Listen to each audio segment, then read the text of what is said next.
ഈശോ മിശിഹായിക്ക് സ്തുതിയായിരിക്കട്ടെ. മിശിഹായിൽ സ്നേഹം നിറഞ്ഞവരെ, ഇന്നത്തെ സുവിശേഷം സ്നാപക യോഹന്നാന്റെ മനോഹരമായൊരു പഠനമാണ്. സ്നാപക യോഹന്നാൻ ജോർദാൻ നദി തീരത്തിരുന്നു കൊണ്ട് സ്നാനം കൊടുത്തുകൊണ്ടിരിക്കുകയാണ്. വെള്ളത്തിൽ എല്ലാവരെയും മുക്കിയെടുക്കുകയാണേ. പക്ഷെ ആളുകൾക്ക് അതുകൊണ്ടൊന്നും പോരാ. അപ്പൊ സ്നാപകൻ പറയാണ്, ഞാൻ നിങ്ങൾക്ക് ജലം കൊണ്ട് സ്നാനം നൽകി, എന്നാൽ എന്നേക്കാൾ വലിയവൻ എൻ്റെ പിറകെ വരുന്നുണ്ട്, അവൻ നിങ്ങൾക്ക് ആത്മാവിനാൽ സ്നാനം നൽകും, പരിശുദ്ധാത്മാവ് കൊണ്ട് നിങ്ങളെ നിറയ്ക്കും. അവർക്ക് ഒന്നും മനസ്സിലായില്ല. പ്രിയപ്പെട്ടവരെ, നമുക്ക് ചിലപ്പോൾ ഒന്നും മനസ്സിലാവില്ല.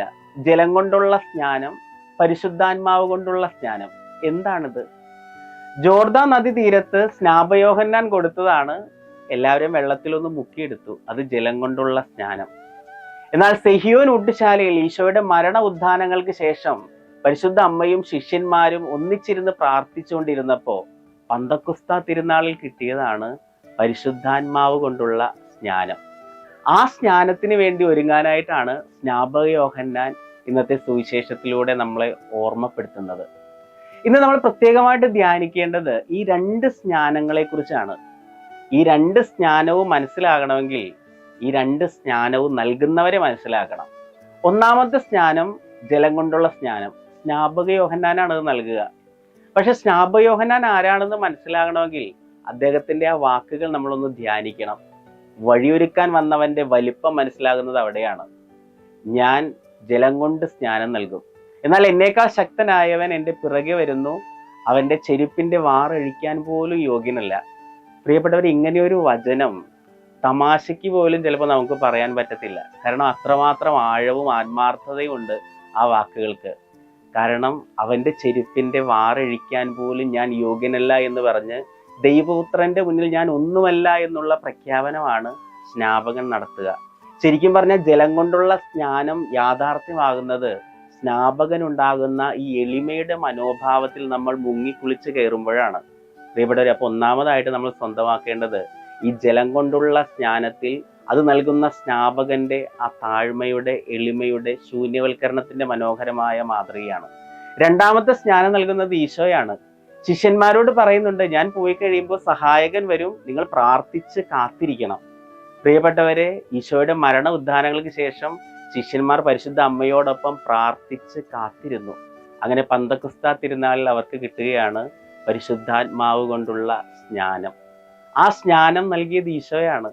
ആ സ്നാനം നൽകി ഈശോയെ കുറിച്ചൊന്ന് ധ്യാനിച്ചു നോക്കിയേ. സെഹിയോൻ മാളികയിൽ അതിക്ക് മുമ്പ് ഒരു ദിവസം അപ്പം എടുത്ത് ശിഷ്യന്മാർക്ക് കൊടുത്തുകൊണ്ട് പറഞ്ഞു, ഇതെന്റെ ശരീരമാണ്, നിങ്ങൾ ഭക്ഷിച്ചോളൂ കേട്ടോ. വീഞ്ഞെടുത്ത് വാഴ്ത്തിക്കൊണ്ട് അവർക്ക് കൊടുത്തിട്ട് പറഞ്ഞു, ഇതെന്റെ രക്തമാണ്, നിങ്ങൾ കുടിച്ചോളൂ കേട്ടോ.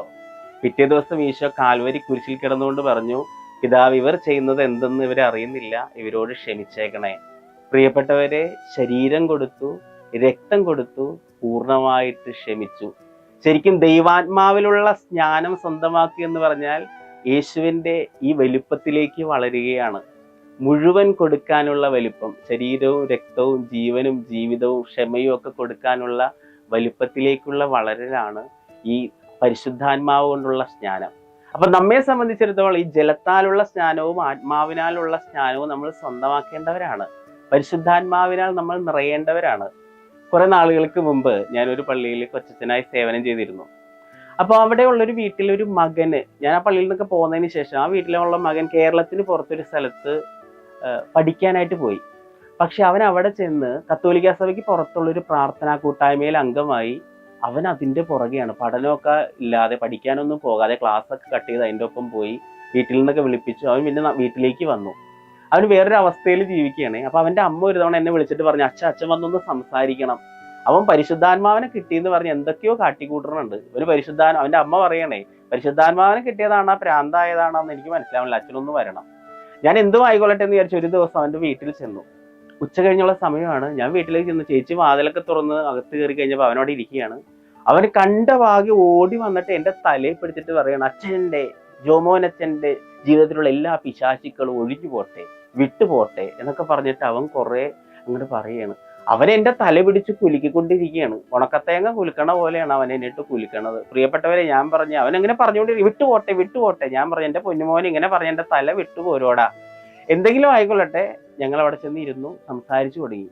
അവൻ കുറെ ദൈവിക കാര്യങ്ങളൊക്കെ ഇങ്ങനെ പറയണം. അപ്പൊ എനിക്ക് തന്നെ സംശയം, ഇത് പരിശുദ്ധാത്മാവാണോ അല്ലെങ്കിൽ എൻ്റെ അമ്മ പറഞ്ഞ പോലെ ഭ്രാന്താണോ? കുറച്ച് കഴിഞ്ഞ് കഴിഞ്ഞപ്പോൾ ഇവന്റെ അമ്മ ഞങ്ങളുടെ സംഭാഷണത്തിനിടയിൽ കയറിയിട്ട് എന്നോട് ചോദിച്ചു, അച്ഛാ ഒരു ഗ്ലാസ് വെള്ളം കൊണ്ടുവരട്ടെ. പെട്ടെന്ന് ഇവൻ അങ്ങോട്ട് ആക്രോശിക്കണം, തള്ളേ പിശാശേ ദൂരെ പോ എന്നൊക്കെ പറഞ്ഞിട്ട് അമ്മയെ കുറെ ചീത്തയും രണ്ടു മൂന്ന് മുഴുത്ത തെറികളും ഒക്കെ. അതോടുകൂടി എനിക്ക് മനസ്സിലായി ഇത് പരിശുദ്ധാത്മാവല്ല, ഏതോ മുഴുത്ത ആത്മാവാണെന്ന്. അപ്പൊ ഇവിടെ ഒരു അമ്മ അകത്തേക്ക് പോയി. എനിക്ക് ഇവനോട് ദേഷ്യവും സങ്കടവും ഒക്കെ തോന്നിയട്ടോ. കാരണം സങ്കടം തോന്നിയത് പ്രധാനമായിട്ടും ആ ഒരു അമ്മയെ ഒരു മകൻ വിളിക്കേണ്ട വാക്കുകളൊന്നുമല്ല അവൻ വിളിച്ചത്. സങ്കടം തോന്നിയൊന്നുമല്ല, ചേച്ചി വല്ല നാരങ്ങകളോ ജ്യൂസോ എനിക്ക് കൊണ്ടു തന്നാന്നെ, അത് ഇവൻ കാരണം നഷ്ടപ്പെട്ടു. എന്തെങ്കിലും ആയിക്കൊള്ളട്ടെ, എനിക്ക് മനസ്സിലായി ഇവൻ നയിക്കപ്പെടുന്നത് പരിശുദ്ധാത്മാവിനാലല്ല. പരിശുദ്ധാത്മാവിനാൽ നയിക്കപ്പെട്ടാലേ, നമ്മൾ ആദ്യ കുർബാന സ്വീകരണത്തിന് 32 നമസ്കാരം പഠിച്ചില്ലേ, അതിനകത്ത് പരിശുദ്ധാത്മാവിന്റെ ഫലങ്ങൾ, അതായത് ഒരാളിൽ പരിശുദ്ധാത്മാവ് നിറഞ്ഞു കഴിയുമ്പോൾ 12 കാര്യങ്ങൾ ഉണ്ടാവും. ഒന്നാമത്തേത് സ്നേഹം, പിന്നെ ആനന്ദം, സമാധാനം, ക്ഷമ, സഹനശക്തി, നന്മ, കനിവ്, സൗമ്യത, നമ്മൾ പഠിച്ചിട്ടുള്ള കാര്യങ്ങളാണ്. പക്ഷെ ഞാൻ അവനോട് 2 മണിക്കൂർ സംസാരിച്ചു, ഈ ഫലങ്ങളൊന്നും കണ്ടില്ല. മറിച്ച് അവൻ ദേഷ്യപ്പെടുന്നു, ചീത്ത പറയുന്നു, കുറ്റപ്പെടുത്തുന്നു. പ്രിയപ്പെട്ടവരെ, നമ്മുടെ ജീവിതത്തിൽ പരിശുദ്ധാത്മാവിന്റെ ഫലങ്ങൾ നിറയണം. അതാണ് പരിശുദ്ധാത്മാവിനാലുള്ള സ്നാനം നടന്നു കഴിയുമ്പോൾ നമ്മുടെ ജീവിതത്തിൽ ഉണ്ടാകുക. ഇന്ന് സ്നാപക യോഹന്നാൻ നമ്മളെ പഠിപ്പിക്കുന്നതും അത് തന്നെയാണ്. നമ്മൾ മാമോദീസായും സ്ഥൈര്യലേപനത്തിലൂടെ ജലത്താലും ആത്മാവിനാലും സ്നാനം സ്വീകരിച്ചവരാണ്. എന്നാൽ യഥാർത്ഥ സ്നാനത്തിലേക്ക് നമ്മൾ വരിക പന്തക്കുസ്ത അനുഭവം നമ്മുടെ ജീവിതത്തിൽ ഉണ്ടാകുമ്പോഴാണ്, പരിശുദ്ധാത്മാവിന്റെ നിറവ് നമ്മൾ ഉണ്ടാകുമ്പോഴാണ്. അതിന് ഈശോ ശിഷ്യന്മാരോട് പറഞ്ഞ വഴി മാത്രമേ ഉള്ളൂ, കാത്തിരുന്ന് പ്രാർത്ഥിക്കാം. അതുകൊണ്ട് പ്രിയപ്പെട്ടവരെ, നമുക്ക് കാത്തിരുന്ന് പ്രാർത്ഥിച്ച് പരിശുദ്ധാത്മാവിനാൽ നിറയാം. ജലം കൊണ്ട് സ്നാനം നൽകിയ സ്നാപകന്റെ എളിമയും താഴ്മയും, ആത്മാവിനാൽ സ്നാനം നൽകുന്ന ഈശോയുടെ കൊടുക്കലും തന്നെ പങ്കുവയ്ക്കലും ക്ഷമയും എല്ലാം ഉൾക്കൊണ്ടുകൊണ്ട് യഥാർത്ഥ ക്രൈസ്തവ ജീവിതം നയിക്കാനുള്ള കൃപയ്ക്കായിട്ട് പ്രാർത്ഥിക്കാം. ദൈവം നമ്മെല്ലാവരെയും സമൃദ്ധമായി അനുഗ്രഹിക്കട്ടെ. പരിശുദ്ധാത്മാവിന്റെ ദാനങ്ങളും വരങ്ങളും ഫലങ്ങളും നിറയാൻ വേണ്ടി നമുക്ക് പ്രാർത്ഥിക്കാം. ഈശോ മിശിഹായ്ക്ക് സ്തുതിയായിരിക്കട്ടെ.